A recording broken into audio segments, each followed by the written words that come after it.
The clock is ticking. Be in front of your TV sets for the hard part. During the recommend giveaway, you'll miss it.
What's going on, everybody? Welcome back to Let's Talk Movies. I'm Brad.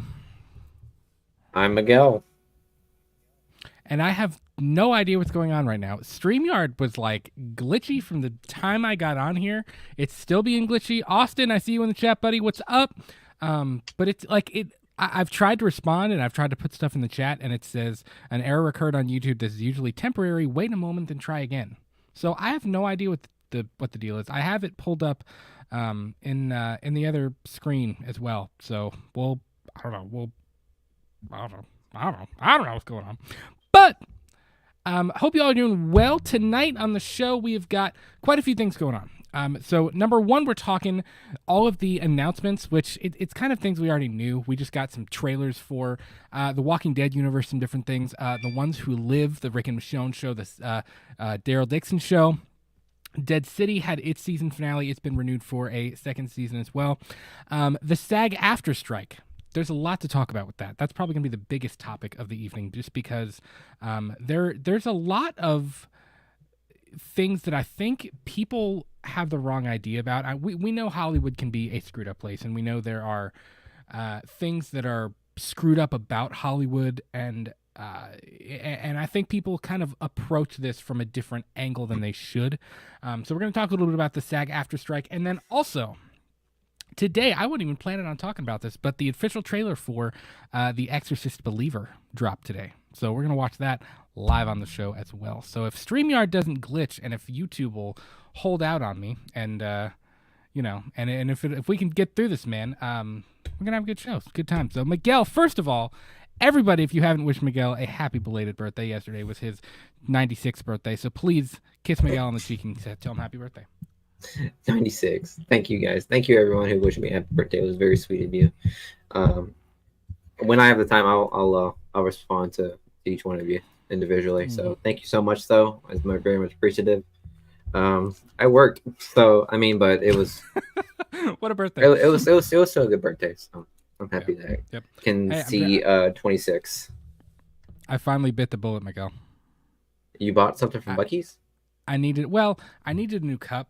And I was like, okay, here we go. Trying to do the sustainable thing and cut out water bottles.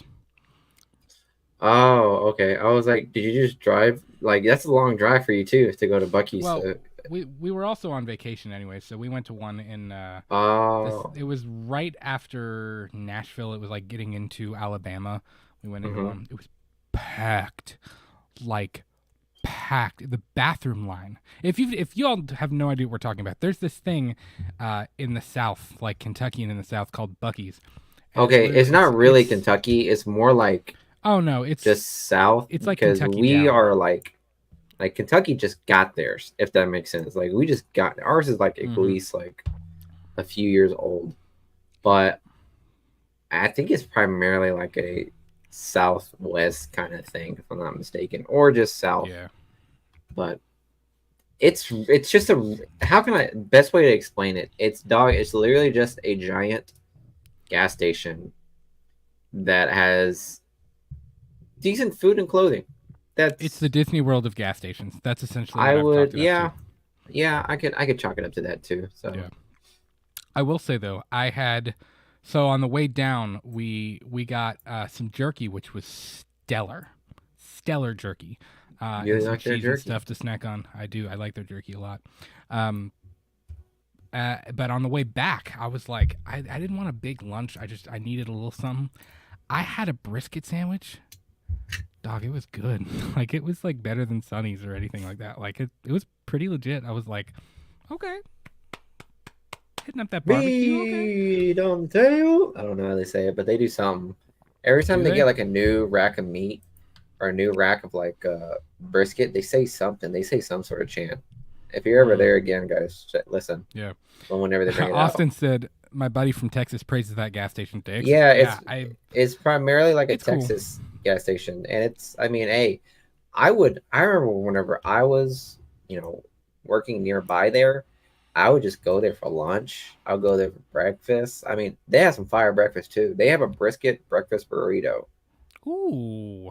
That I'm down for that. Buc-ee's is a belt buster for sure, but it is still delicious for a great price. I'll be honest. I mean, had for the price, it's not that bad. I had two different types of jerky. I had hot and spicy, which was really good. And then also the best one, Korean barbecue. It was like sweet and sticky, but it had a little bit of like cayenne or something going on in it. It had some spiciness too. It was really good. It was good. Was it? I liked it a Okay. lot. Yeah. I'll have to try it. So- I'll have to try that. It's enough about that. But so you had a good birthday at least, even though you worked. Sorry, we Yeah, couldn't do it was. anything. I had a. Oh, that's fine. We'll make it up this Saturday, right? We will. Yeah, we're gonna go see Oppenheimer this Saturday, so I'm pretty hyped. I've heard a lot of good things, like pretty much only good things about it. And surprisingly, I've heard a lot of good things about Barbie, which you saw Barbie. So if you want to Yeah. elaborate So on that I don't a know little why. bit. I don't know why I'd like just walk past my birthday like it wasn't nothing. My girlfriend took me out the Saturday before my birthday, which was on Monday, and she treated me out because I deserve it. I'm kidding, but so we ended up going to see Barbie. So yeah, so that was fun. I mean, how can I say this, guys? I'm not gonna lie. I'm talking to the fellas. Go watch Barbie with your girl, or matter of fact, just grab a group of guys and group of friends. Just go watch Barbie, man. Actually, a funny movie. I enjoyed it. I enjoyed it a lot more than I thought I would. I didn't That's kinda the realize consensus. how marketed and how big this movie was, because like we tried to watch the movie on Saturday, and when I tell you everything was booked, like the entire Yeah. theater in Lexington too. We went to Lexington to bet. try to see the movie, and it was all booked up. We had to go to another town to watch it. Wow. Even then, we got like the last seats or whatever. So it was like, and what's weird, the showings. I'll say this, man. I haven't seen a showing like this where it was like 5 o'clock, 5:30, 6 o'clock, 6:30. It's like every 7. half hour. Yeah, it was like every half hour, or even like every 15 minutes, especially for Lexington. So like the entire that's a theater lot. was booked with just Barbie, Oppenheimer, and Dead Reckoning. Barbenheimer. But nonetheless, I mean, I'm not gonna lie. I didn't think I'd like a Barbie movie that much. It was pretty funny. It had some moments, and Solid. it made you question your existence, which is something I didn't expect to happen at a fucking Barbie. Really? I guess I didn't know the meme was actually like true, but apparently it is. So that's cool. I've enjoyed read it. that it goes a lot deeper than like people would ever think a movie like that would, which is Oh, which bro, is cool. it touches like almost every single thing you could think of, like the fucking patriarchy, life itself, and feminism and like all that other stuff. If you Wow. say it's woke, like here, look, I'll be honest, guys. I am not a fan of I'm not a fan of Ben Shapiro. But when he put that video up, I was cracking up because I was like, of course you're going to talk about a movie that literally, like, you're just there to enjoy it. You're just there to watch it. Honest to God. Like, you're there to enjoy 2 hours of just fucking people acting like fucking dolls. Like, Yeah. I'm all for it. I'm sorry, but if you're going to spend your time trashing a movie that it's about toys, like And it dogs on Like, it dogs on I- it dogs on the doll Barbie That speaks too. for It itself, dogs on you it know. hard. Really? You know what I mean? Yeah, it dogs Interesting. on it, and Maytel, which is like the company that made it. Hmm. You know, the Maytel jokes were fucking hilarious. I loved them. Interesting. But So yeah, I'm all of that to say, look, man, yeah, I'm willing go to watch see it with Barbie. go watch it with Julia, man. It'll be I'm nice. I I'm think she'll enjoy honestly it. willing to go see it. But I'm super Do stoked to a see Oppenheimer. do a double feature because I wish that's something me and Sierra did, but we just didn't want to go through the movies twice. So That'd be like 5.5 hours a movie, though. bro, yeah, there was like we saw like a post where it was like people who go watch the Oppenheimer release and Barbie release, bro, they pretty much wake up at 8 o'clock, Yeah. have and brunch, just spend the whole watch day. Barbie, and then drink after Barbie, talk about Barbie, and then after that they go watch Oppenheimer, and then after Oppenheimer they go out and party. It's like a whole day thing that they planned Yeah, out but to if you're double gonna feature do it. if you're gonna do the double feature, I would almost do Oppenheimer first because it's so sad and dark, and then I would maybe hop over to Barbie because then at least you end on a positive note. I don't know. I saw people cry coming out of Barbie, dude. It's a real tearjerker. Not gonna Wow. lie. Yeah. Did they set it up for a sequel or anything like that, or is it just like a one-off Oh God, no. type deal? Okay, I figured, but No. I figured, I but- mean, obviously it would, but obviously there will be, but I don't know. yeah. He see we big boobs. What up? Well, listen, if it makes over $1 billion, which it's tracking like it's going to, it'll be fun. Bro, it's making more than Oppenheimer. Can you believe that? I know. Yeah. Well, I do believe. And Barbie is like barbed from, no offense, pun, but is barred in many different countries too. So like, Yeah. what do you do there? Like, and they're still gonna make $1 billion. So Yeah. Hey, that's gonna be the summer box office hit. I'm not gonna lie. That will be it. complete swerve. I didn't even tell you this. So I was outside. Yeah, it's been hot AF everywhere. Everybody knows that. Thanks, climate change. But it's it's been so hot. I was outside like literally 2 or 3 hours ago. 2 hours ago, I was outside watering some stuff in my front yard, and doing the dad thing. And I hear somebody scream, and I turn around. There's this car zipping past me with like 5 or 6 college kids in it, like college age, like guys. And this dude has his body like halfway out the window, and he just goes, "You pussy," and whatever. And I was like, says the guy driving away doing 90s away from like what? It was one of those things I was like it caught me so off guard because I was literally just standing in my yard like watering plants, and he screamed. Where just, did like, that called come me a from? pussy and screamed. Exactly. I have no idea. I mean, like from this conversation, why did that come from? I have no idea. It just popped into my head, and I was just like, Oh, okay. I forgot to tell you that. Yeah, weird. Made 0 sense. But that happened. They probably today. just saw Barbie. Somebody, yeah, they just saw Barbie, and they decided, hey, I'm gonna drive by this guy's yard and call him pussy. But whatever.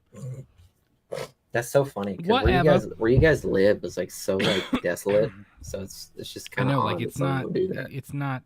Yeah, I don't know. It's like odd. not in town. Yeah. Anyways. Good luck let's locating get- that place. Yeah. Don't find where I live. That's okay. Anyways, the official trailer for The Exorcist Believer dropped today. Now, this is one that I'm rooting for it to succeed. I'm rooting for it to be really good. The reviews so far coming out of test screenings and stuff have said otherwise, and there's already kind of a lot of negative hype going into this movie. I really want to try to learn my lesson from Halloween Kills because I actually made a poll on Twitter. Go answer my poll. and I said, did audiences judge Halloween Kills too harshly? Because looking back on it, like I was scrolling past something, like Julie and I were laying in bed last night, and I scrolled past something from Halloween Kills, and I was like, that was a fun movie. I'm sorry, it's not great. It has a million problems, but like Halloween Kills was fun. And I'm trying to go into The Exorcist believer with the mindset of, hey, it's not going to be The Exorcist. It's not. Just go have fun with it.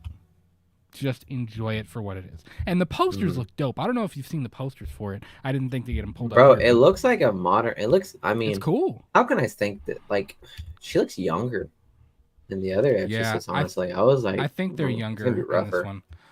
But Leslie Odom Jr. is the lead. He's a great actor. He was in, I mean, he's a stage actor. He's done all kinds of stuff. He was in Hamilton, like the OG Hamilton cast. He played Aaron Burr.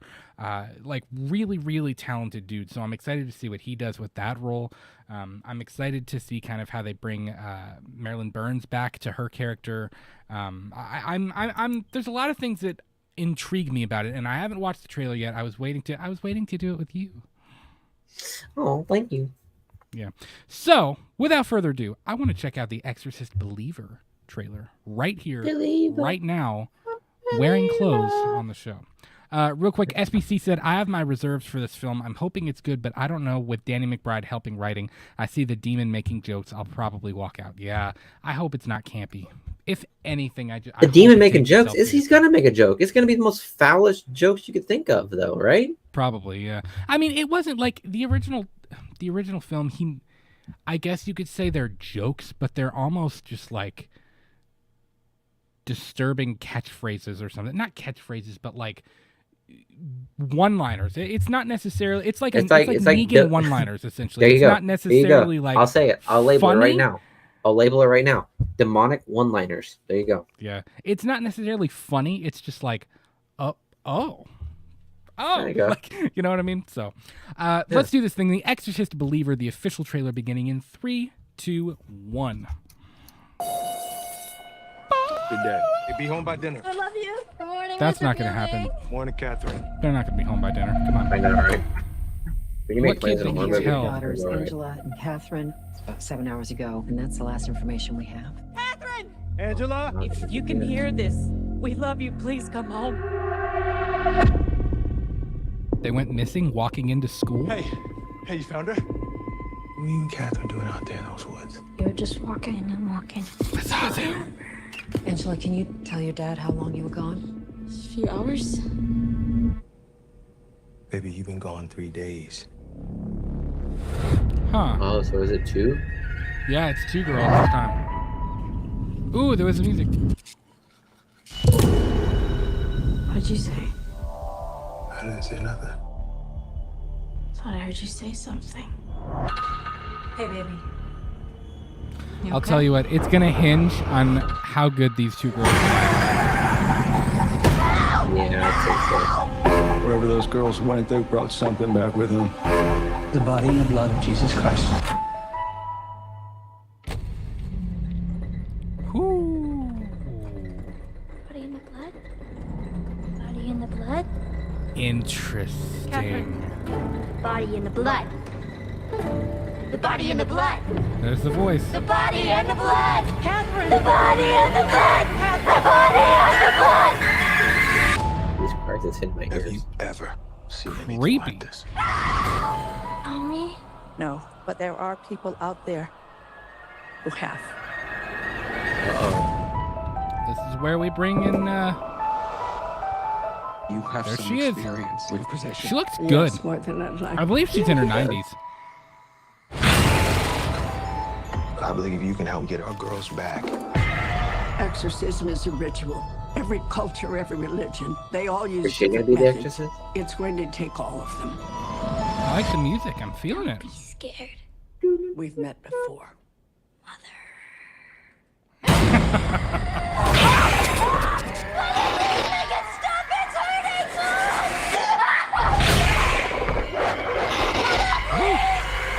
What did you do?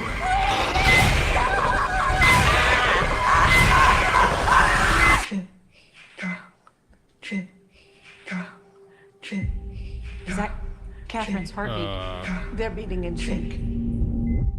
God played a trick on you.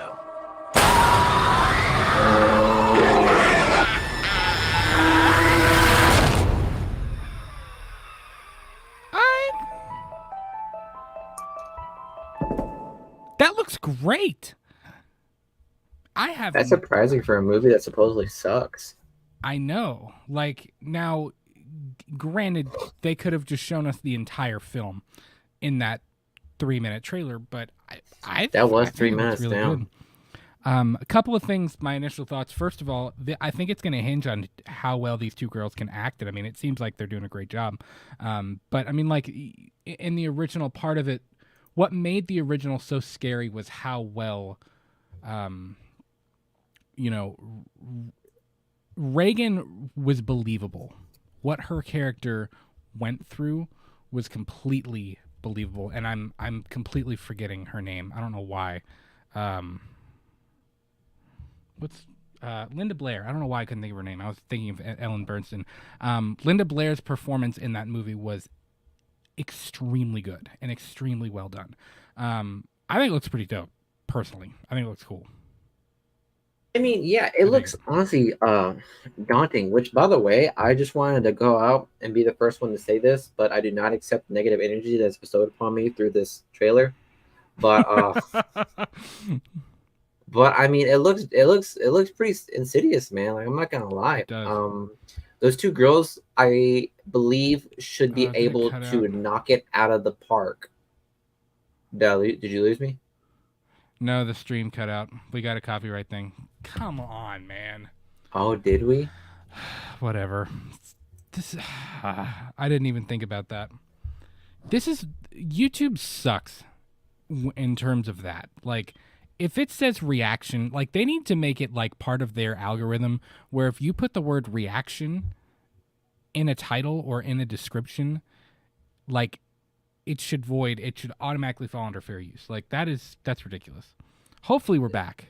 Let me see. I'm pulling this back up. I think we're back.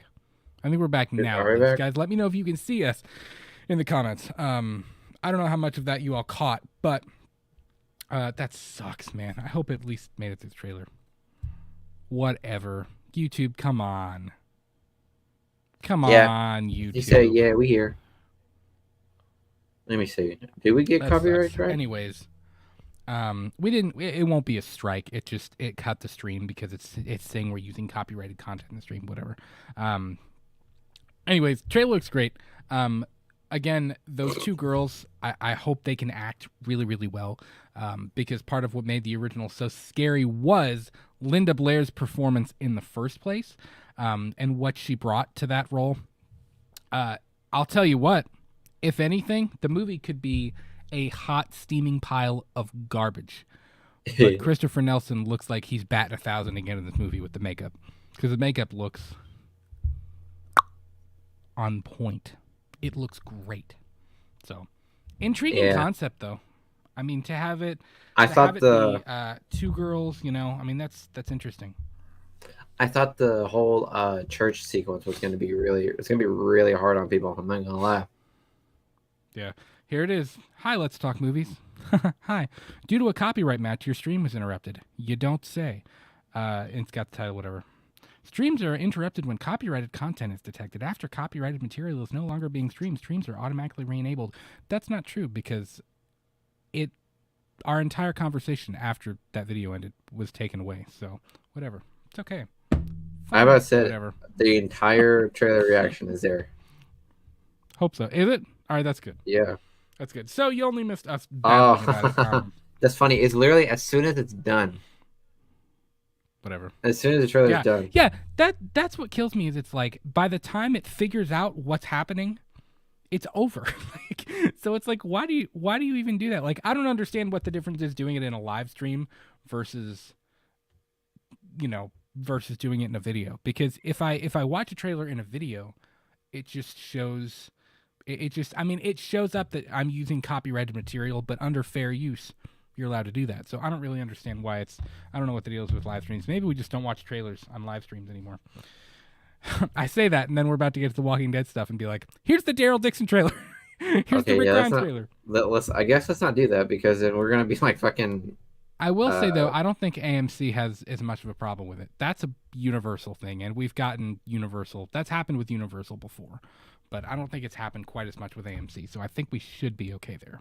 But What do you but yeah, mean? man, Like that was like and with properties that we had with Universals did that? Yes, like Universal properties, I've seen that happen a lot. But Oh, okay. I've done AMC things before, and I don't think there's ever been an issue. Heard. So I don't know. But anyways, I think it looks really good. I'm not really. Again, trailers can hide a whole lot. I love the Halloween Kills trailer, and then the movie kind of told a different story. But, I think the trailer looks really good. I think it's an interesting concept. I also think you've got to bring Linda Blair back, which I know there's a rumor that she is in it. But I mean, like, at some point in this trilogy, Linda Blair has to have a key role because, with what they're doing with this story, obviously I understand why they're bringing her mom back, because her mom was the one who kind of went through watching them perform the exorcism on Reagan and things like that. But like, and I get it, like the dad's trying to get somebody who can help him, but like Reagan was the one who went through it. You know what I mean? So like, she's obviously going to have the most awareness, or the most to provide in terms of like fighting back against Pazuzu, So, but I think it looks cool. What do you think? I don't know. I could see that. I could see reasons why the mother was is a person that comes back. Yeah. Because I mean, imagine if Linda Blair came back. I mean, why would you want to go back to something that literally like affected you? You know what I mean? That's fair. And who's to say, would he go back? Would he try to go back into Linda Blair at some point? Because I don't think, as far as I know, I think the sequels are being knocked away. Just, like retcon, like what they did with Halloween. I think the only sequel, or this is a direct sequel to the original Exorcist film from 1973. So, as far as I know. I wish they were more upfront with that, honestly. Yeah, with Halloween, I think it's a little bit different. Although I think there were still people that were confused with Halloween, like, didn't he blow up? What happened to, what happened? Didn't he die at the end of Rob Zombie's Halloween 2? Like, so, like, I think a lot of people were still kind of confused, the general population. So they're gonna have to be very, very clear with this, just in terms of like, this is a direct sequel to the first film. But I think it looks cool. I'm not really getting the negative hype surrounding this movie so far. I think it looks great. The posters look cool. Trailer looks cool. I'm down. I'm in. That's what I mean. Like, I wonder, like, have you read the reviews on like what happened? Like, why was it like so? I haven't gotten into it. I try not to read too much into those. I don't know. I heard it was not very well received by audiences. I believe the first one, people didn't like it. The second one, I think it got a little bit better. I don't know what they tweaked, but Yeah, but how much can you tweak, honestly, to make it like after initial viewing? You know what I mean? I don't know. I have no idea. Yeah, but no. I'm at least hopeful. Because this is just another project that Blumhouse, right, is attempting, and this is I think pretty that much a lot of the people from the Halloween trilogy. Yeah, so like I'm hoping that they can,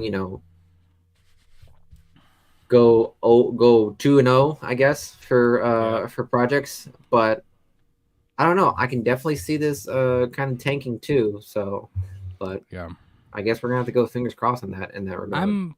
I'm a little shocked that they already announced a trilogy, because at least with Halloween 2018, like they only announced. Yeah. Damn. This one's called Believer. What's the second one called? I saw it today. What is it? What is it? What is it? What is it? What is it? What is it? What is it? What is it? What is it? This one is called The Exorcist Believer. The next one I believe is called The Exorcist Kills. I'm kidding. It's not. Oh, that's so funny. What's it called? Good Lord, why can't I find it? The Exorcist Deceiver. That's what it's called. Ew. So we have Ew. this year. We have, That's freaking gross. So we've got The Exorcist Believer coming out this year in 2023. In 2025, we're going to have The Exorcist Deceiver. And what's the and what's the third one? I don't know. They haven't said. But the thing is though is with announcing a trilogy so soon. Say it comes out. It could be a big success. It could do a whole lot better than people expected it to, or it could completely tank. And now you're stuck doing the other one. Say Universal loses money on it, which I'm not saying they will. Again, cautiously optimistic. I think it looks great. Say Universal loses money on it, and they have to make The Exorcist Deceiver, because I guess they don't have to do anything, but really they should make The Exorcist Deceiver, because I assume this is going to end on some kind of cliffhanger, leaving the door open, some kind of thing like that. But they'll. So someone tells me that the two girls are not going to be saved like in this movie. Oh no, that's what that tells definitely. me. No, I agree. Or it'll be passed to the dad, or it'll be passed to, God forbid, Marilyn Burns, or who, something will happen. Either one of the girls will be saved, or something like that. I could see a number of things, but all I know is these girls are fucked. Maybe they're going to connect the universes, and Pazuzu really was in Michael Myers, and then when they killed Michael Myers, it had to go find somebody else, and it happened to find these two girls. That's a reach, I hope they don't do that. Yeah. That is a reach. But I'm stoked for it. I think it looks pretty cool. I like it. I dig it. I'm ready. Let's do this. I give it 10 stars. October. Do what? 25,600 stars. Does it come out in October? Yep, this October. Yeah. That'll be. Hey, that's a review we add to October. I was gonna say, I guess we're gonna have to add that to our list. There you go. Looks good. I want you to know right now, neither of our girlfriends are gonna. No. Yeah. No. Neither of our significant others are gonna want to watch this. There you go. I said it right. I'll tell you what. My dad, big horror fan. My dad quotes The Exorcist quite a bit. Quotes it? Okay, quotes some of the nasty one-liners that the demon says in the movie. He quotes it sometimes. It's pretty funny. They are pretty quotable. It's like Negan. It's like things that is terrible, but part of you is almost kind of like, what? And what always killed me about that movie? I swear we're gonna move on. Is the fact that Linda Blair had to actually say those things as like an 8-year-old. You know how much fun that would be? Sometimes I feel like sometimes we forget that like she was really an 8 or 9-year-old kid that actually had to like act out and do all of that stuff, and it's kind of like, as a little kid who's acting and pretending, playing a part, I feel like that would be kind of like, I don't know if I'm gonna be real. I don't know if I'd want my kid doing that. It could, like you said, it could be fun, but it could also be like mentally damaging. Nah, I think she's fine. I'm sure Linda Blair's fine. She looks fine. I looked her up. She looks like she's doing okay. Yeah, she's fine. He, she, we say. LOL. The first video I saw was never the same. Just had to open my mouth, didn't I? We said y'all gonna review Craven in October. We're gonna talk about it. We're not gonna spend an episode reviewing it. Please, for the love of God, we got enough going on. Very, very doubtful that we will spend an entire 1 to 2 hour show reviewing Craven. I just don't care. I saw the trailer for it, and to be honest, I was kind of like, that looks terrible. I really didn't think it looked all that great. Personally, you like it? Some people thought it looked great. I like when the trailer first came out. I hopped on Twitter, as of course I was, which actually I hopped on X. Stupid, whatever. Anyways, I hopped on Twitter because that's what it's always going to be, and I saw people like, dude, the Craven trailer is amazing. You got to check out the Craven trailer. Sony's really stepping it up. And I watched the Craven trailer and I was like, are they really stepping it up though? Like, I thought it looked pretty average, to be honest. Like it kind of falls in line with the rest of their Spider-Man stuff. Like it just doesn't. You gotta understand, Brad is a bandwagon hater. So I'm not take a that with a grain of bandwagon. salt. Do you really Brave think and I'm a stoked. bandwagon hater? Sometimes you give me signs. I'm not gonna lie, and I gotta catch you on it. Sometimes, but sometimes, but I don't think it looked good. I don't know. Personally. I mean, yeah, I'm great. I think it looks fun. I don't think it's gonna be top notch, you know. Like I'm not saying it's gonna be a box office smash. I'm just thinking, okay, this would be a good intro. Smash. Yeah, So. I don't know. We'll see. We'll see if I go and see it or not. October's already going to be crazy for us anyways. Like even outside of the show, like we have the Oktoberfest thing going on, but then also like life is kind of crazy. You know what I mean? So we'll see. We'll Might see. have another By kid. the way, What's going on here? did you no? Did you see the? Yeah, I have to get big. Absolutely not. Did you see the rumor that Thomas Hayden Church let it slip that he thinks that Sam Raimi's talking to Toby about a fourth film? Why would he be the one to say it? I don't know, but he said he heard. Do you that, know? Do you know how much he? How much did Thomas Hayden Church contribute to Spider-Man: No Way Home? Well, I mean, he pretty much the voiced only it. time we actually saw him was when Was Toby a cured him at the end, and he like turned back into a human being. But that was like a reused footage of him Was turning it? into Sandman from Spider-Man 3. Yeah, you didn't Oh. know that? No, The same was for the Lizard. really? Yeah, when he turned back, it was just reused Oh. footage that they used. Yeah, man. Hollywood art, look at that. And you know what? I'm Wow. pretty sure Thomas Hayden Church got 2 cents for that fucking scene. Well, he did have to voice it though too. He had, I Strike. mean, he was in his voice was in quite a bit of the movie, but I know, like his voice was in it, but like he didn't really like partake in much of it because that's why he was primarily CGI'd, because it's like why have another face to pay when you can just have a voice, since he's a man of sand. You know what I mean? that's fair. Which I sucks thought it was because a I strange- wanted the green and black sweater Yeah. Sandman, but you know, you get what you get. I honestly thought it was a little strange that that they kept That it he was all constantly sand in anyways. sand.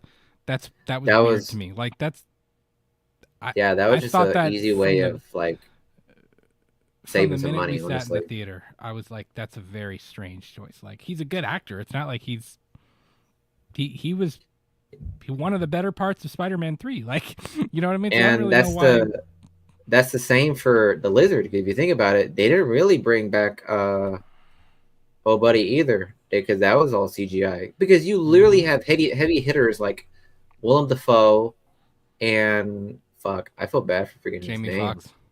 Jamie Foxx. No, I wasn't thinking Jamie Foxx, but that's true. He has a lot of money too. Don't forget Alfred that. Molina.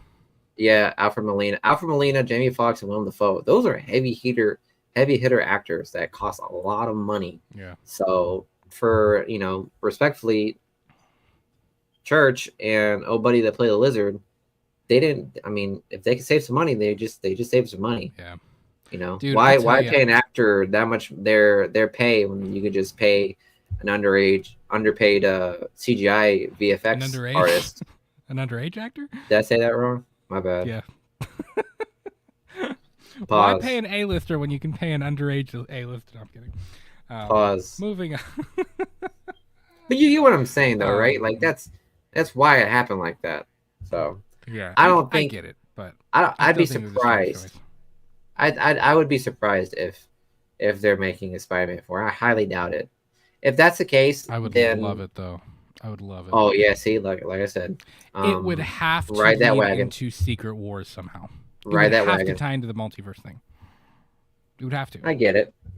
Yeah, I can see why, but it's probably not though. You realize, because Sony is a bunch of fucks. I don't know. They're kind of working with them though. I think they've kind of got it figured out a little bit. You think so? I think they've got the symbiotic relationship kind of worked out with Disney and Marvel. Now, nothing's going on right now because the strike business, but Yeah, the only thing that's going on right now is the only news I have is the second Spider-Man game, or third, I guess, if that makes sense. looks great. It Looks pissed dope. me off though. I loved, like, I was a hardcore gamer when I was like middle school, high school, and then I got to college and I stopped because who has time to play video games in college? If you actually do what you're supposed to do, which I did, and I also partied and did other stuff too. But whatever. But I stopped That's playing. a cock of lies. Not really. We had a good time in You college. partied? Okay, I'm not talking frat party. I'm talking our No one's saying us, frat party. our level party. Okay. We enjoyed our time. We did. Miguel and I enjoyed our time together in college. Yeah.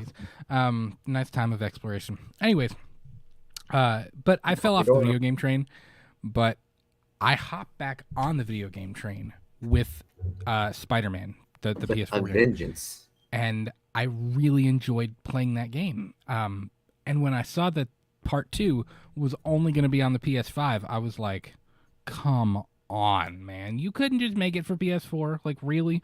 Like, do we live in that much of a greedy society where you have to buy the PS5 in order to play this game? Really? Pretty much. Because that sucks. That sucks, man. Like, I mean, that's how it works, honestly. Like, you want the newest thing, you gotta get the newest equipment. You know what I mean? I know.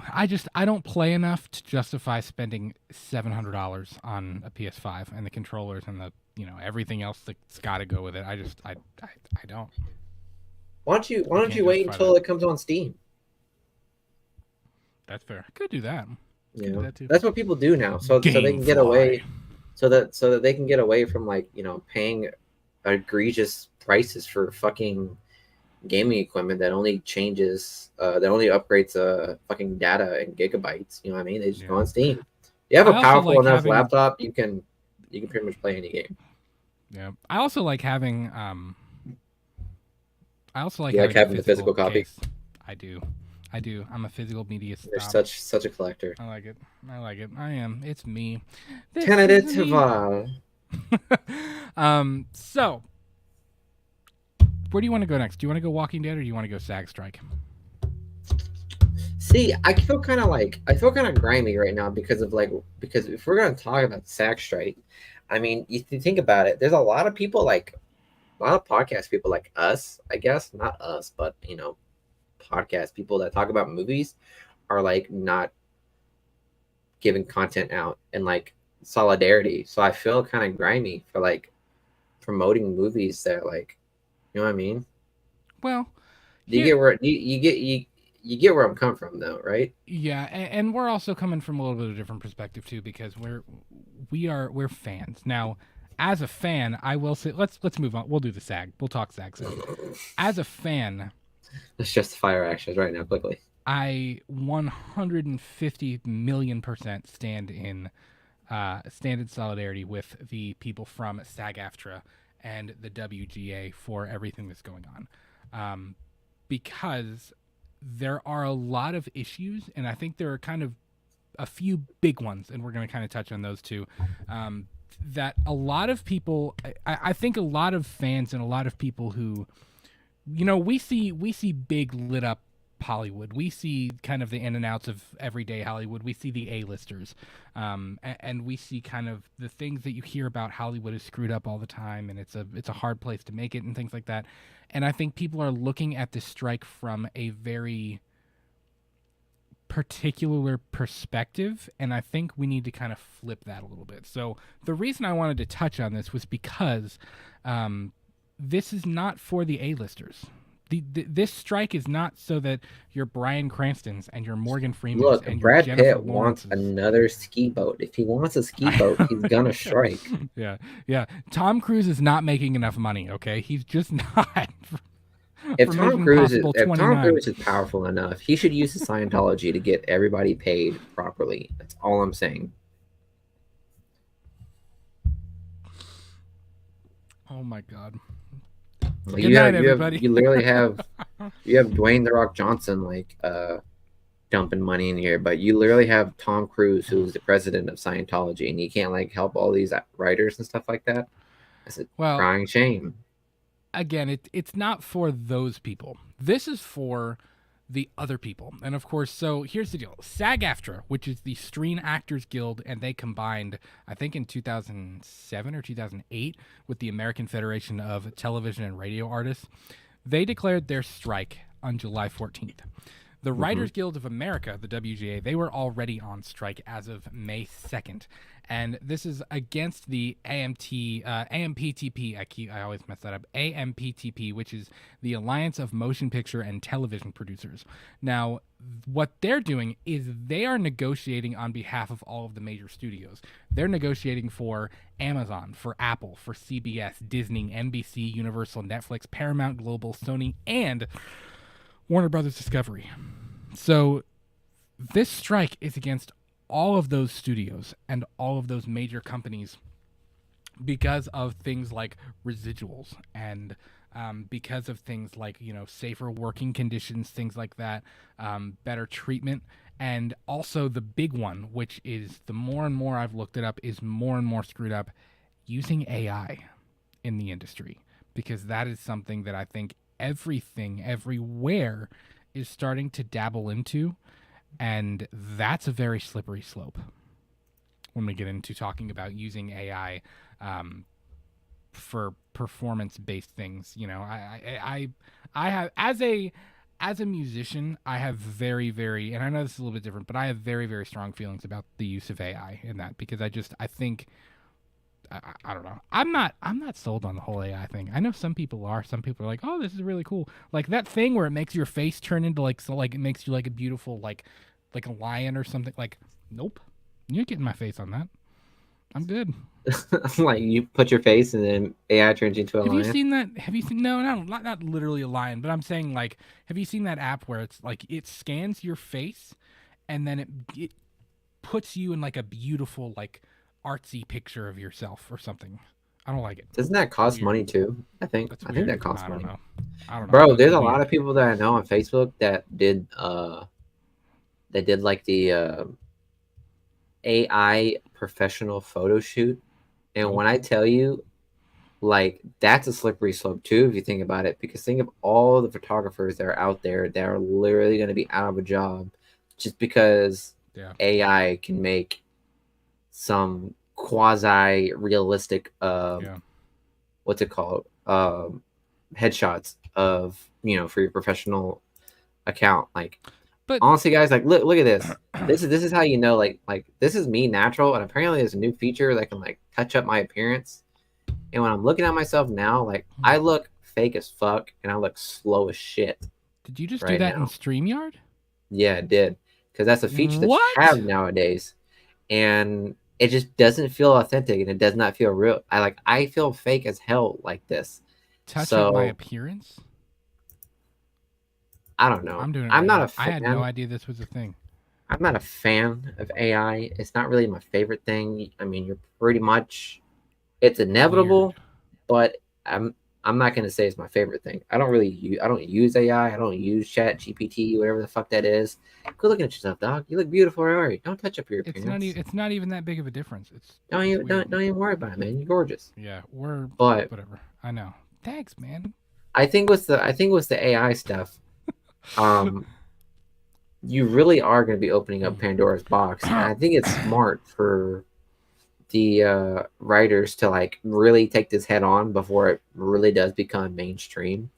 Yeah. Because right now it's just social. It's just a social media thing to do.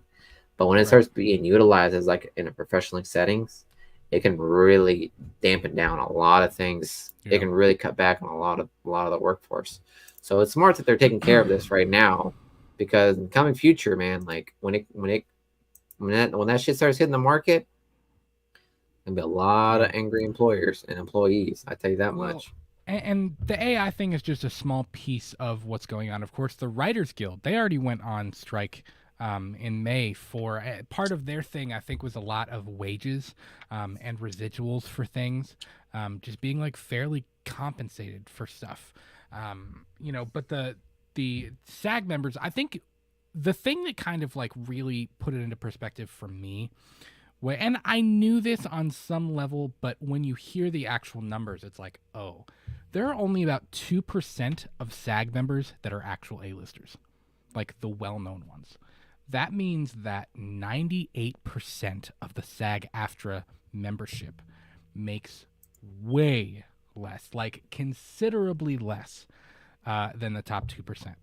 And I've even read that a lot of SAG members have normal people jobs, like side hustles, to make their living because they don't make. Well, you enough understand that's from how acting. it always was. You know what I mean? Like that's how it is.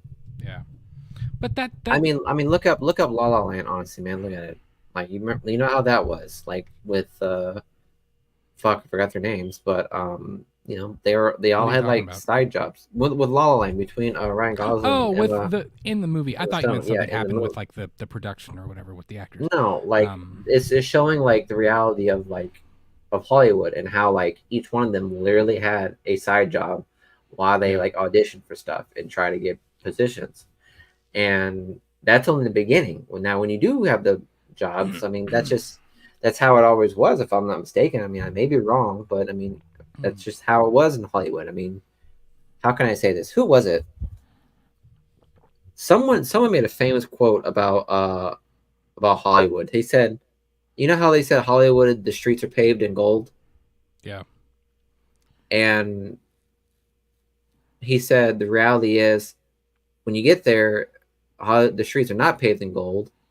They actually have holes and cracks in everywhere. And it turns out you're going to be given the shovel to fill up the cracks and holes.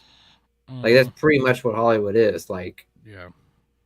Unless you like get in there and you like rock it and you get like the number one hit spot like immediately, you're gonna end up picking up crumbs and stuff like that. And I know that's such a grimy way to go about it, but I mean that's just how I always knew how Hollywood worked. I mean, yeah, writers pay, actors pay, stuff like that. Like that's stuff that like I'm not surprised about. Like this whole strike thing, I'm surprised that it's happening, but I'm not surprised why they're doing it. Because the stuff that's happening is not surprising to me. I just thought that's just how Hollywood always was. So, well, I think again, things that put it into perspective. I mean, when you compare that to the top executives of the studios, and I mean, come on, it's astronomical the pay difference between those performers and between the executives of the studios that are making these projects. Bob Iger, and I mean this is from Variety, you can look this up. Bob Iger at Disney gets a base salary of $3 million.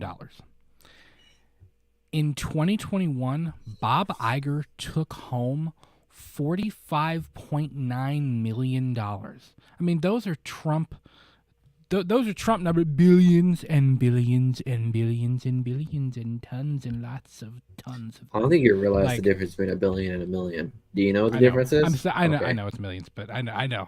Okay. I failed math 9 times. I was like, ooh. But he brought home $45.9 million. I saw a figure on Business Insider the other day. That means that he makes $74,000 per day, which is, are you ready for this? 535 times what his employees make. That adds up. A day. Like, it's not, and this is a person, and this is not a trash Bob Iger video stream. That's not what this is, because there are a ton of other people like him, a ton of other issues at stake with other people, with other studios as well. But this is just kind of a prime example, of course, being Disney. You know, he called what they want unreasonable. And it's just like, man, you make almost $50 million a year. Like, bro, you know, he actually said, his exact quote was, "It's very disturbing to me. We talked about disruptive forces on this business and all the challenges we're facing, the recovery from COVID, which is ongoing. It's not completely back. This is the worst time in the world to add to that disruption. I understand any labor organization's desire to work on behalf of its members to get the most compensation and to be compensated fairly based on the value that they deliver. We managed as an industry to negotiate a very good deal with the Directors Guild that reflects the value and the directors contribute to this great business. We wanted to do the same thing with the writers And we'd like to do the same thing with the actors. There's a level of expectation that they have that is just not realistic. And they're adding to the set of challenges that this business is already facing that is, quite frankly, very disruptive. I mean, that doesn't sound like somebody who sympathizes with what they're going through and who really gets the big picture idea. Their It sounds problem tone here, deaf as fuck. Is what it does. yeah, their problem with this is that you have these executives who essentially are sitting back after these writers put all of their time and effort into writing this film or TV episode or whatever the case may be.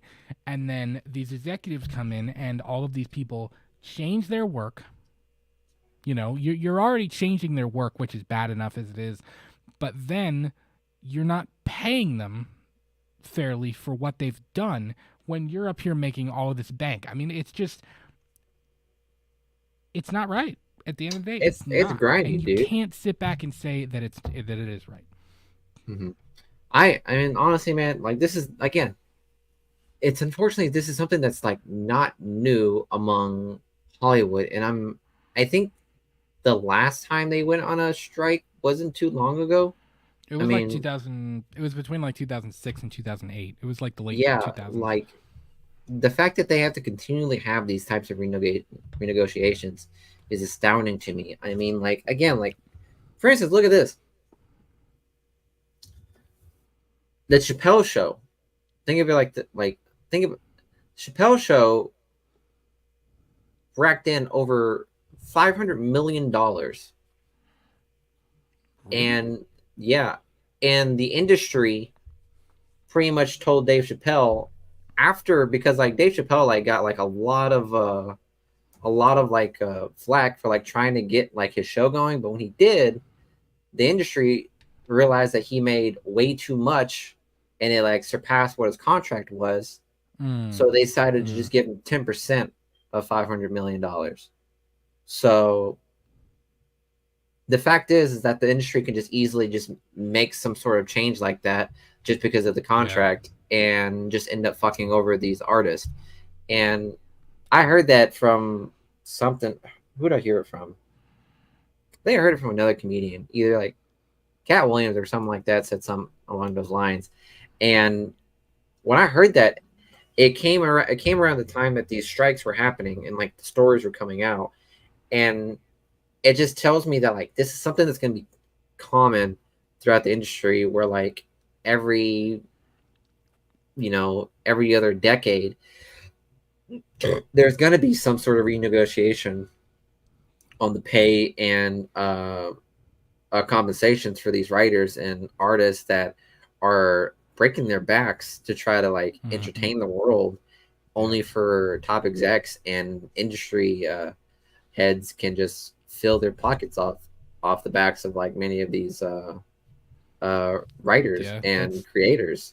That's a good way to put it. I mean, they're literally stepping on top of them, essentially. I mean, when you look at, we've heard it with, we talked about that bombshell report from the woman that worked in Marvel Studios. I forget her name, but about the slew of people that alter and change the TV episodes for the Marvel stuff, and kind of what happened with She-Hulk, and all of that, which is again part of why I think She-Hulk felt like a really mixed bag, and it felt kind of like odd.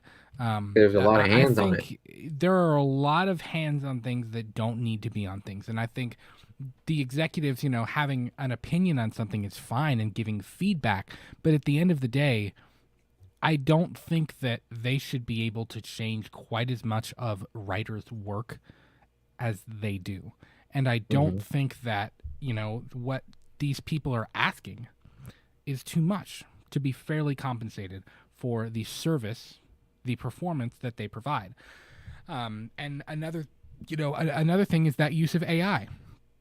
When you're talking about scanning a performer, paying them for a day's worth of work, again, not paying them properly, they pay them for one day to scan their likeness or their particular look somehow, and to use that scan, their likeness, forever in whatever context and whatever project they want. I mean, that's putting people out of a job. People who could be acting people who could be having that, you know, of course, it may not be a leading role. It might be a secondary role.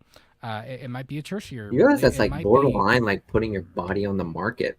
I know. It's a very, very slippery slope. I mean, think about it. Where does that scan live? Is there some kind of digital vault with thousands and thousands of scanned people that AI can do whatever with? I mean, it lives in the Hollywood Hills. It's in Beverly Hills. Yeah. Beverly Hills. Even looking at like the Secret Invasion intro, that was made with AI. That took jobs away from visual effects artists that could have designed a dope intro. Took it away. I'm not gonna lie though, it looked dope though. It's cool. I mean, it's a cool intro. I'm not saying it's not, but it still took jobs away from people who could have crafted the intro for Secret Invasion. I mean, where does it end? If you're gonna start scanning performers, then you're gonna start scanning people who are doing voiceover work. You're gonna have a voice, AI voice. And you're going to take away from that area of the acting field. You're going to start having intros. You're going to start taking jobs away from CGI people, generating music. Who can seriously sit here right now and tell me that at some point we're not going to have AI that can write music? I mean, come on, like it. That's why I say it's a very slippery slope, because it's like there already is. Start doing that.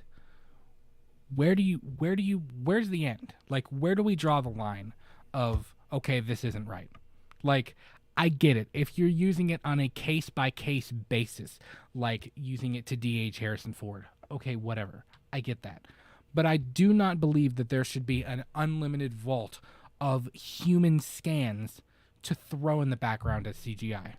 Like, I don't care what anybody says. I don't believe you are ever going to get an authentic human performance from anything that's not an actual human being. I just don't. Personally. I believe that personally. Too. Honestly. So.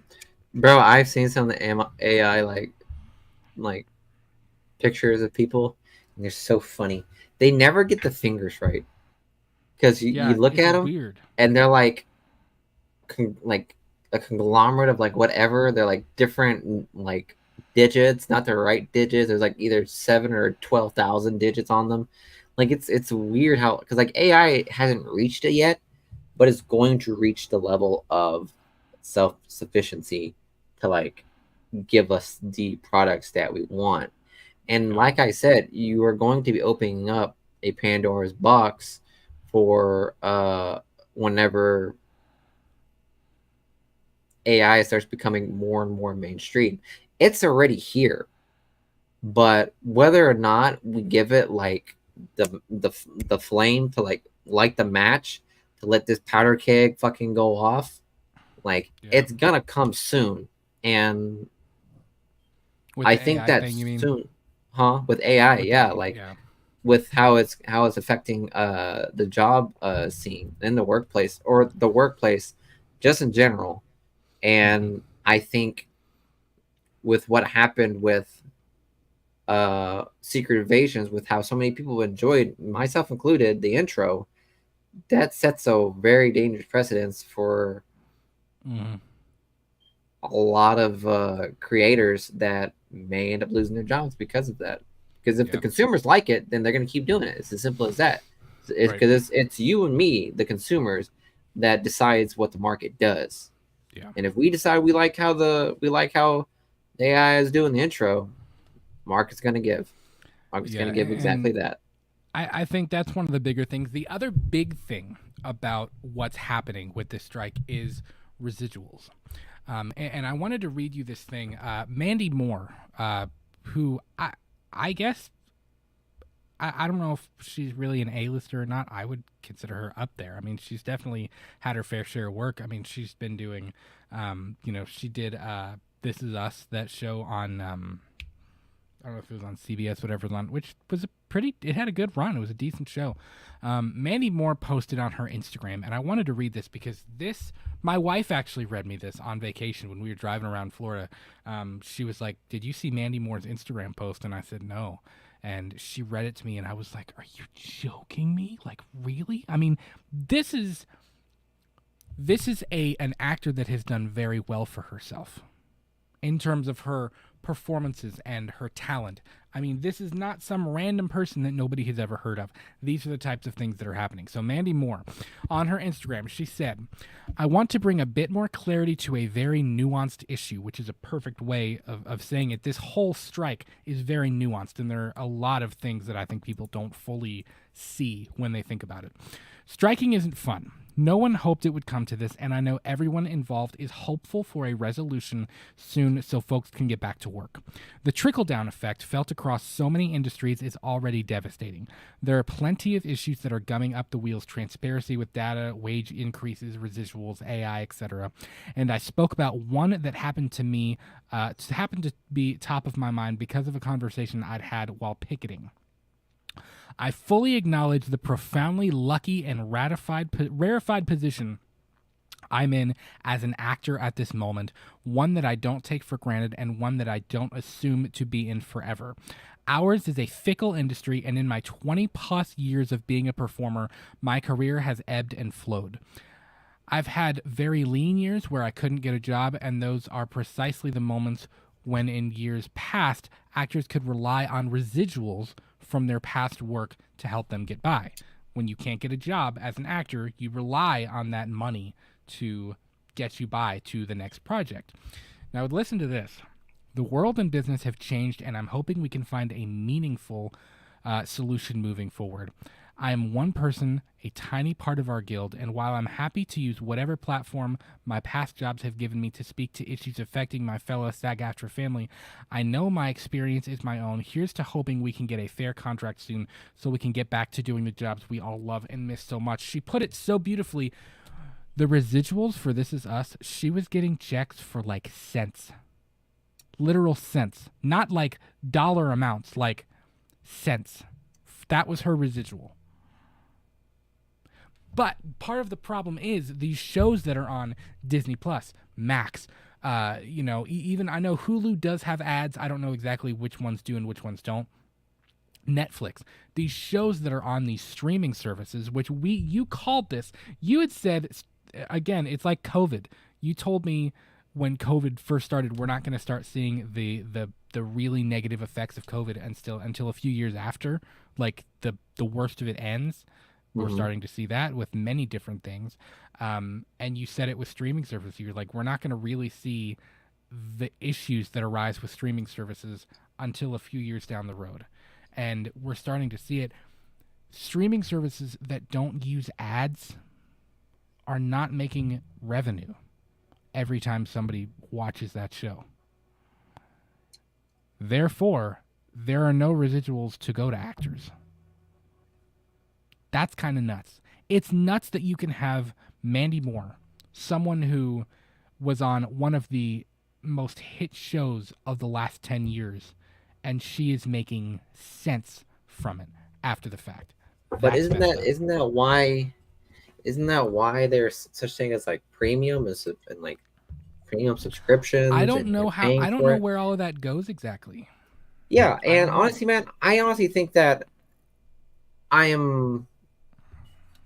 Yeah. Apparently, in Ghost in Bob Iger's pocket. No, I'm kidding. Yeah, right. I'll fucking toot my own horn. Yeah, I fucking called it, I guess, man. Like, we didn't really know the effects that streaming service was gonna have, and I think this is one of the things. And it's a different ball game with streaming service than it is with like cable, because cable you're paying for not only buying the service of having cable, and with advertisements that come in with these shows and these reruns of shows, because of reruns, you get residuals from reruns on TV shows because of the commercials. It's as simple as that. Am I correct? Right. That's usually how it works.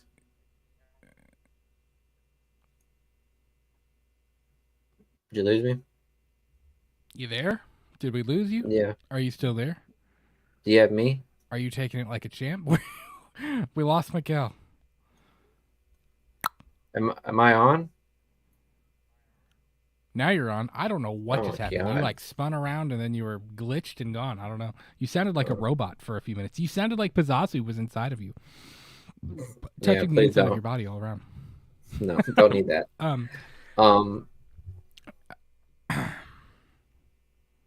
I don't know how to go back from that. I don't know where I stopped. Where did I stop? Well, I don't know. I found this though.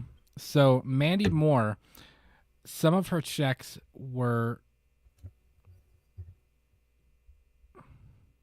It happened again. Are you good? Is your Wi-Fi connection all right?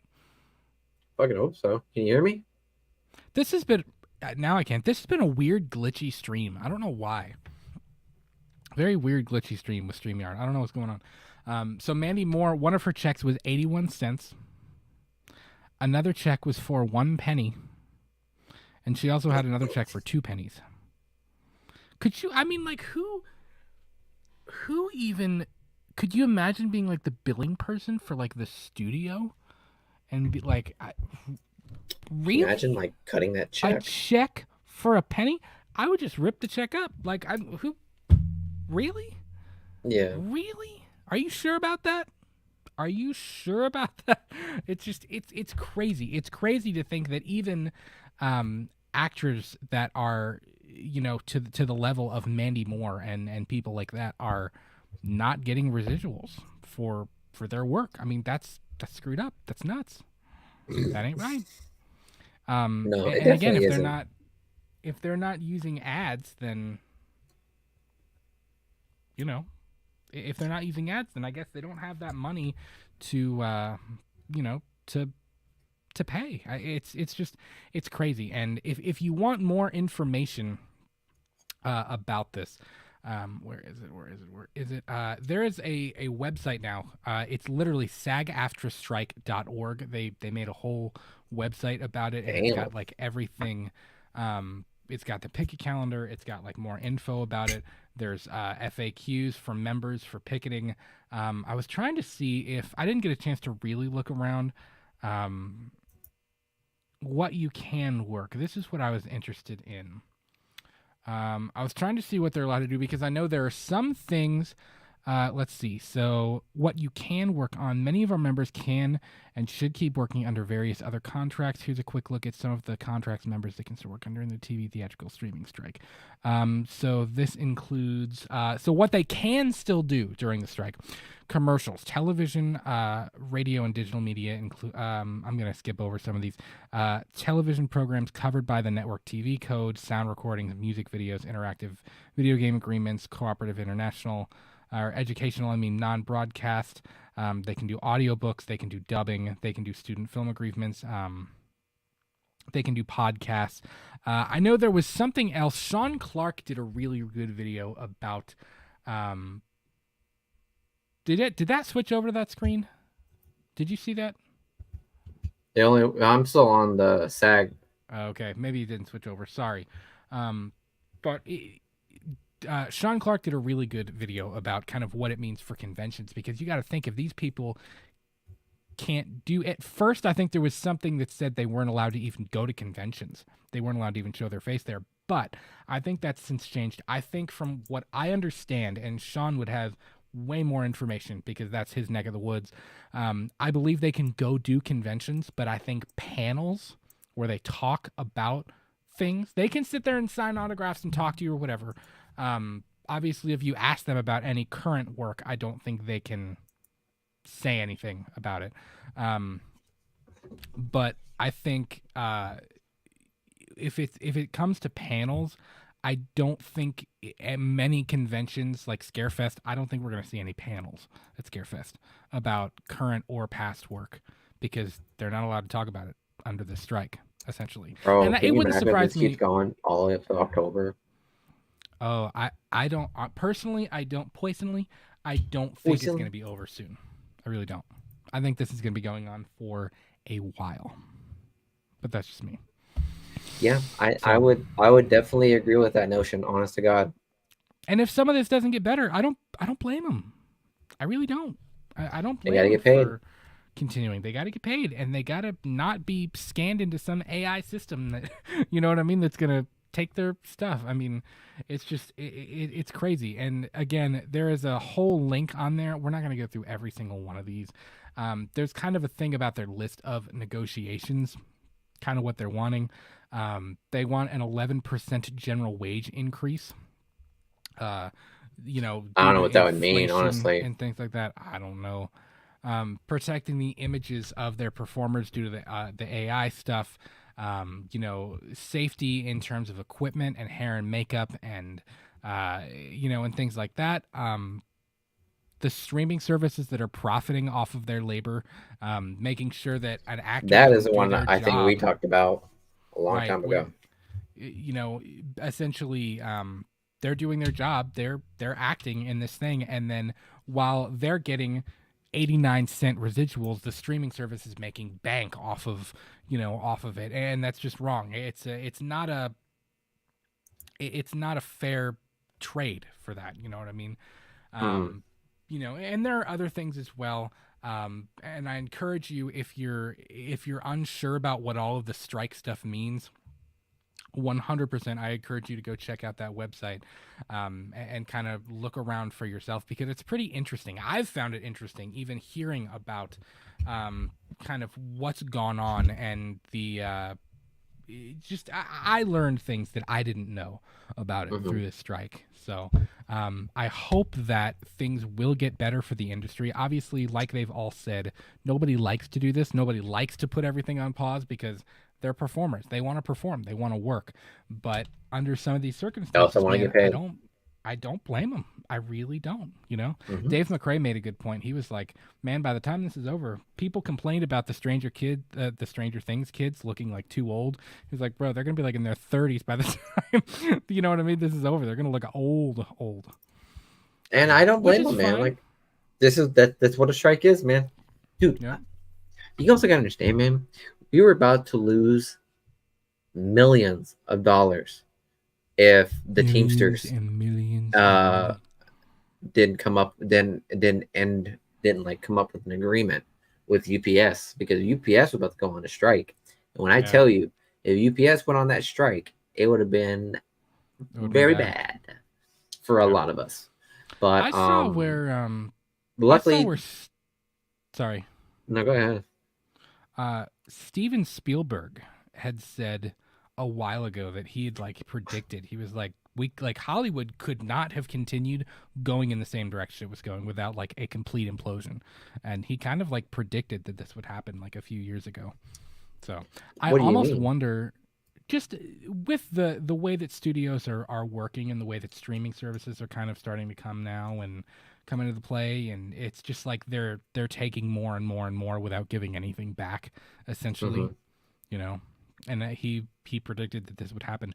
I honestly wonder if this is why Marvel and some of the other studios pulled out of San Diego Comic-Con, because they knew that their performers weren't going to be able to be there. Yep. I mean, at the Walking Dead panel, there were nobody was there. Chris Hardwick wasn't there to present. None of the actors were there. It was literally just like someone from AMC being like, "Hey, here's all the new Walking Dead stuff that's happening. Bye." That's all it was. And usually, you know, they have the actors walk out. I just do not like how they're just moving the gears on and on without, you know, what's usually the status quo, I guess, if that makes sense. Like, it's a little annoying how they're just trying to keep pushing the narrative when it's like you have a massive strike that's going to be coming down the pipeline and you're trying to act like everything's fine. Just like the 2008 special, you know what I mean? Yep.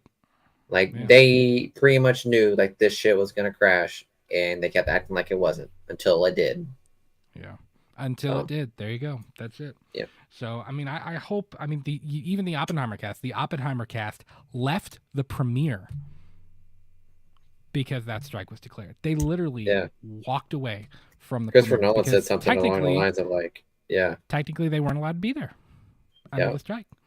Yeah. So, I hope there is a resolution at some point. I hope these studios can realize the worth of these people, of these performers, and I hope it's the best. But we'll see. Maybe going on for a while. May not be getting many new projects for the time being, but it is what it is. It's okay. So we'll have to wait and see, honestly. And I hope we'll have to wait it ends soon, because I don't want to be talking about the same thing over and over. Hey, season 2 of The Last of Us is coming out in, 2029. Like, that's stuff true. like that. Euphoria got pushed back too, I think you told me. Hey, Siri, I need you to shut up. She just picked up and she just repeated everything I just said. But it's nice. Fine. Go away. Miguel, you got a few minutes to talk Walking Dead, or you got to head out of here? I probably got to head out of here, guys. I'm so sorry. Yeah, it's gonna be cut out early. I'm gonna stick around. I'm gonna talk a little bit about The Walking Dead, but Miguel's ditching us. He's leaving us. Bye. Okay. I'm sorry, guys. I am gonna have to head on out here, but yeah. Be sure to check us out next Saturday. I think, right? We're gonna be watching a movie, right? Huh? We're gonna be reviewing Oppenheimer. We're gonna have our we're gonna see Oppenheimer on Saturday. I don't know when we're gonna do that review stream yet, but we'll have more on that very soon, very soon. Yeah. So I'll see you guys. I'll see you guys then. Okay. So peace out, y'all. Peace out, man. See you later. See ya. So speaking of The Walking Dead at SDCC, let me get my other backing here. Boom, there we go. So speaking of The Walking Dead at SDCC, there were some cool things that were announced. Obviously, season number 2 of Dead City was announced. They're already greenlighting a season 2 of the Daryl Dixon show, which is pretty sick. Because I think that looks really, really good. We got a name reveal, The Ones Who Live for the Rick Grimes and Michonne series, which is awesome. Pretty cool things. It sucks that the cast couldn't have been there because, I don't know, the cast being there is kind of part of what makes those reveals so cool. But again, under the circumstances, under everything that's happening, I get it. I completely get it, you know. So real quick, I wanted to go through these couple of things. The Ones Who Live, the show that will kind of detail the continuation of the Rick Grimes story and where that character is, where that character has been. Gonna be really, really cool to see where that character is and kind of what has happened in the events since he left us. There are still a lot of questions about the CRM. There are still a lot of questions about kind of the status of this part of the world because we haven't really gotten a whole lot else after The Walking Dead World Beyond. So really quickly, just wanted to show the trailer here and kind of talk about things. It didn't show a whole lot, but it was a pretty cool trailer nonetheless. I like the red. There a long time. I lost someone years ago. Little glimpses. And then things changed. I found out that he's alive.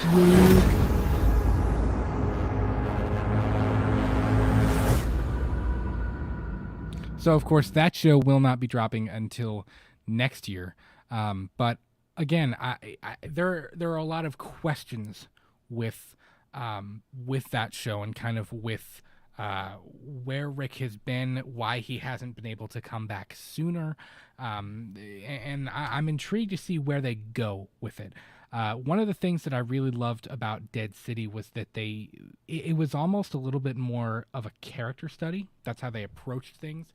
And the fact that it was like a character study, essentially, it was a little bit more of an intimate story, even though it was set in something bigger. I mean, it's set in New York City, which is about as big of an area as you can have in this universe, you know?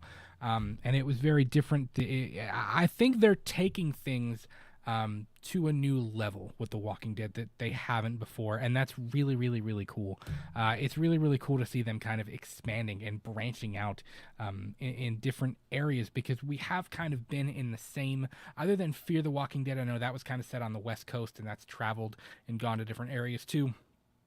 But we've kind of only seen that eastern seaboard, Georgia, Virginia, places like that, in terms of where The Walking Dead kind of lived. So it's cool to see a different place. It'll be cool to see France, to see how somewhere overseas responded to the virus and the outbreak, and kind of how it's deteriorated and things like that.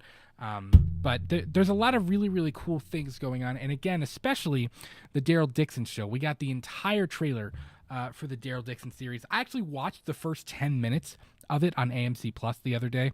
On my way back from our trip, I watched the season finale of Dead City, and I watched the first 10 minutes of the Daryl show, and it looks really cool. A lot of very interesting things going on. So let's kind of go through here. I want him to know I tried. Love it.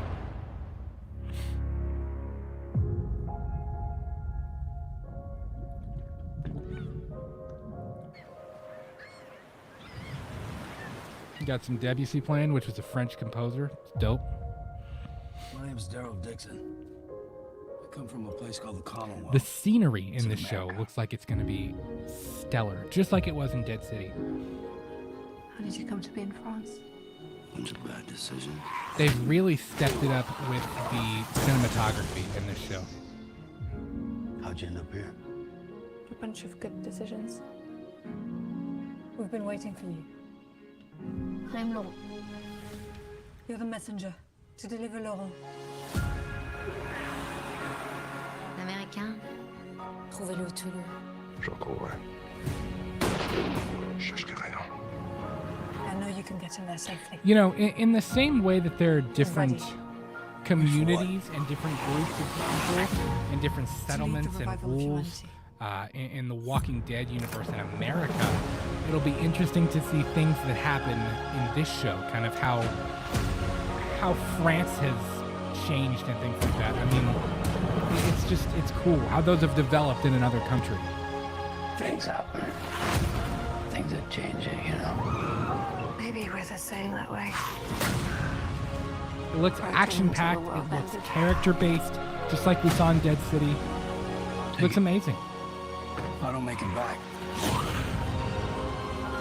I want him to know I tried.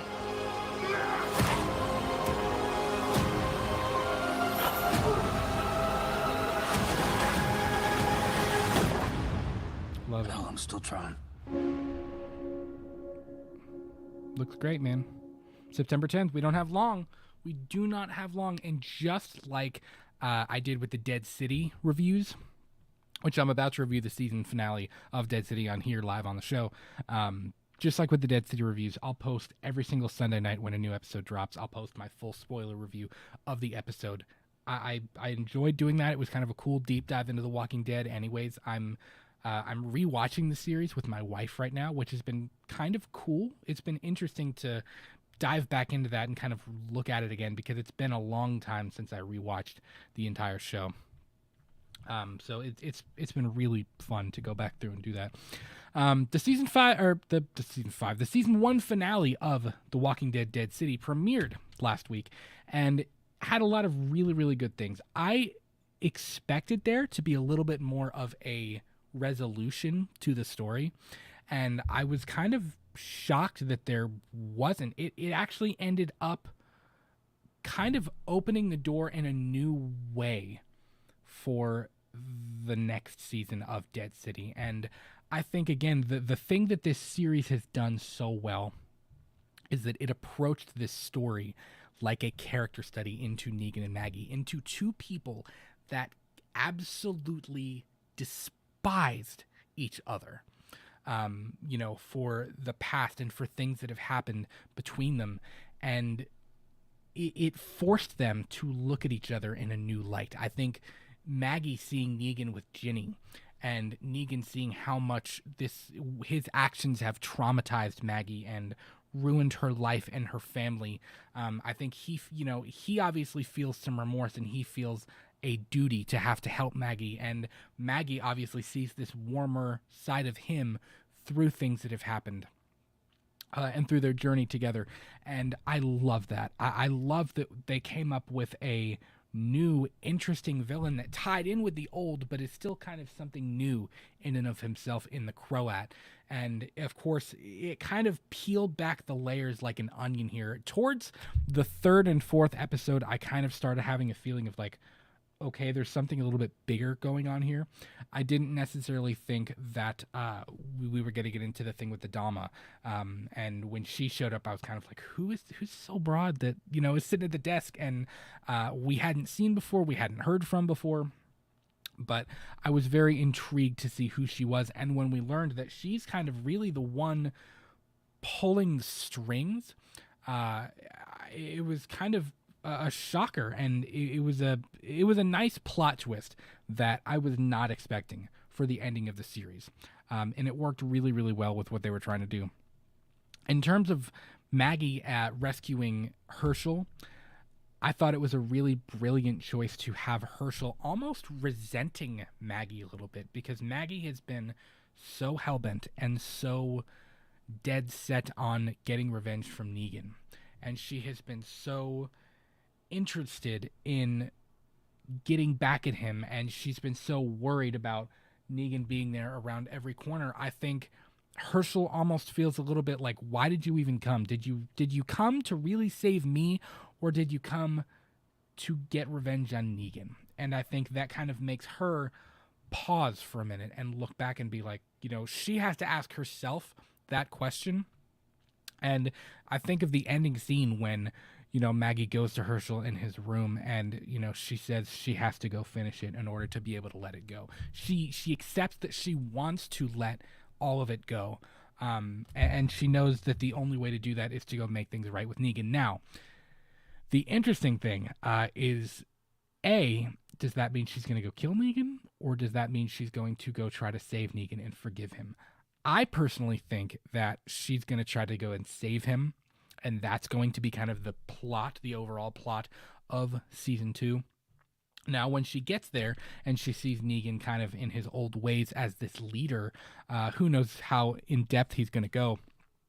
Because obviously he doesn't want to do it. He doesn't want to be there. He doesn't want to be in charge of these people. He wants to go back and do his own thing.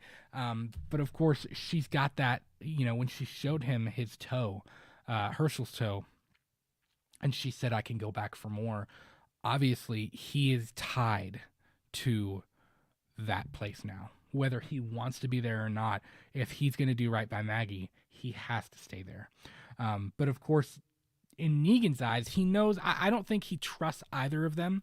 And her whole moment of dialogue towards the end of the episode was so incredibly well done, and so revealing. It was kind of like all the chips fell into place at the last moment, and you were like, oh, this is kind of cool. This is a really, really cool twist on what's happening. Now, I don't know if Negan will really try to do his best in that role, or if he's going to be trying to sabotage them. My guess would be that he's going to continue to try to sabotage this group, is in order to get back at them, and is in order to be free at some point. Now, again, I think part of the season 2 main storyline will be Maggie kind of wrestling with having to go back and try to save Negan from that. And I'm very, very intrigued. I know they said that they could stretch this show out for like 5 seasons or something like that.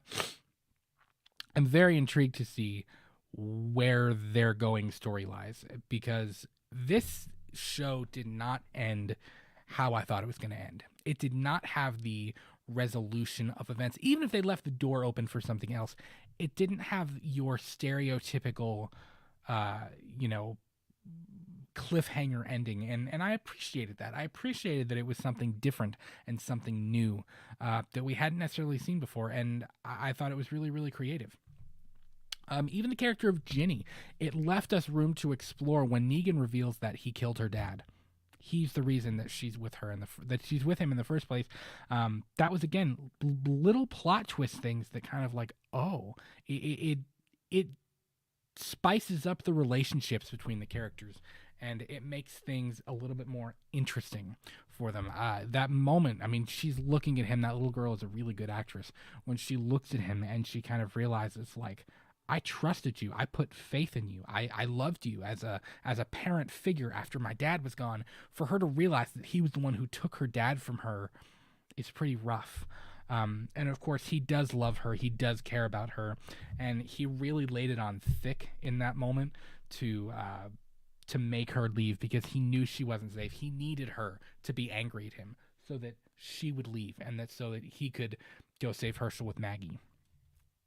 I think Negan has really done a complete 360. He's still himself. He's still Negan, but at the end of the day, I think he's got a soft side. When Maggie was holding up the knife after their awesome fight scene, which was really cool, I know a lot of TWD fans waited a long time to see that fight scene between Negan and Maggie, and it was really cool to watch that kind of play out and take place in the episode. But that moment when Maggie has the knife to him and they go to make the trade, there's a moment where Maggie pauses and she hesitates to hand him over to the Croat. And that is what this show was about, that relationship, that battling with what is right. Because when she has the knife to his throat and he takes her arm and just gently moves it away like, it's okay, this is what you set out to do, this is the way it's supposed to be, here's your payback. This is the way it's going to be.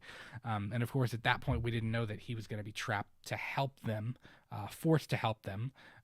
But, you know, that moment, even when he looks at Herschel and he says, it's good to see you, kid, and things like that, after he told him, come back in a few years and we'll talk. I mean, Negan's character is so well written, and Jeffrey Dean Morgan did such a great job of bringing that character to life. And it's a very complicated thing to see how Maggie is going to, or to think about how Maggie is going to somehow forgive him for the events that happened in The Walking Dead. I mean, that's a lot to forgive.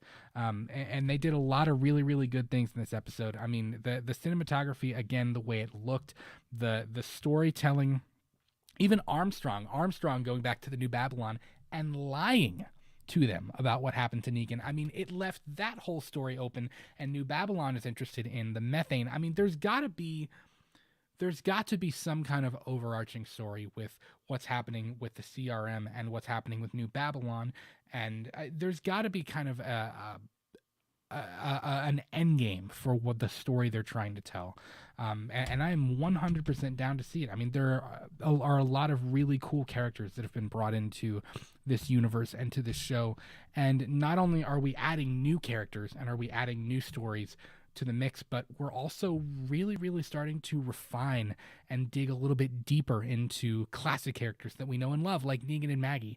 And if they can continue to do that with Daryl and with Rick and Michonne, and with some of the other characters that I hope will make some more cameos from the original series in these upcoming ones, I think there's a lot of good to be done, and I'm pretty stoked to see where they're going with this universe and what's happening. I think Dead City was really good, and I think the Daryl Dixon series is going to be even better. So again, I will update you all every single week. I will put a spoiler review out every single Sunday night starting in September when the Daryl Dixon series drops. A lot of really good stuff going on, guys. That is going to do it for me in episode number 115 of Let's Talk Movies. So sorry Miguel had to duck out a little bit early, but it's all right. We are having a good time anyways. We love you all. You can follow us on Twitter, Instagram, TikTok, and Threads at LTM Podcast KY. We do news shows every single week at 8:30 p.m. Eastern, as well as new video essays dropping at 8 p.m. on Tuesday nights. We love you. As always, be good to each other, and we'll talk to you soon. Peace.